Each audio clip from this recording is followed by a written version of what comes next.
ఒకప్పుడు ప్రధాని మోదీ చేసిన వ్యాఖ్యల్ని ఇప్పుడు తేజస్వి సూర్య చేస్తారని సీఎం రేవంత్ రెడ్డి అన్నారు. ఎంపీ తేజస్వి వ్యాఖ్యలకు ఆయన కౌంటర్ ఇచ్చారు. తలుపులు బంద్ చేసి రాష్ట్రాన్ని విభజించారని ఆనాడు మోదీ అన్నారని గుర్తు చేశారు. ఏ బిల్లు ప్రవేశపెట్టినా తలుపులు మూసిన తర్వాతే ఓటింగ్ జరుగుతుంది అన్న విషయాన్ని మర్చిపోయారా అని ప్రశ్నించారు. తేజస్వి సూర్యకు ప్రధాని అవగాహన కల్పించాలని రేవంత్ రెడ్డి సూచించారు.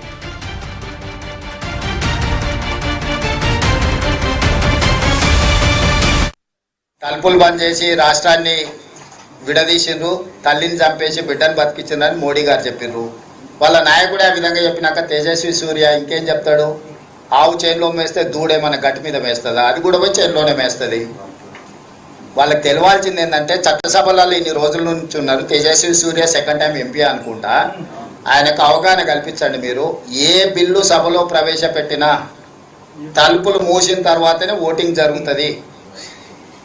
అది ప్రాథమిక సూత్రము. ఓటింగ్ ఆర్డర్ హౌస్ లేనప్పుడు ఓటింగ్ జరగదు.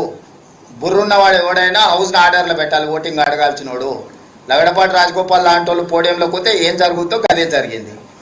సో అట్లాంటి వాళ్ళు పేపర్ స్ప్రేలు తీసుకొచ్చి కొట్టిన తర్వాత ఓటింగ్ ఎందుకు జరుగుతాయి? ఇలాంటి అరాచకం ఎప్పుడైనా చూసిండ్రా? అరాచకానికి తగ్గట్టు రోగానికి తగ్గ మందు ఇస్తారు. ఎప్పుడైనా రోగం ఎట్లుంటే మందు అట్లుంటుంది.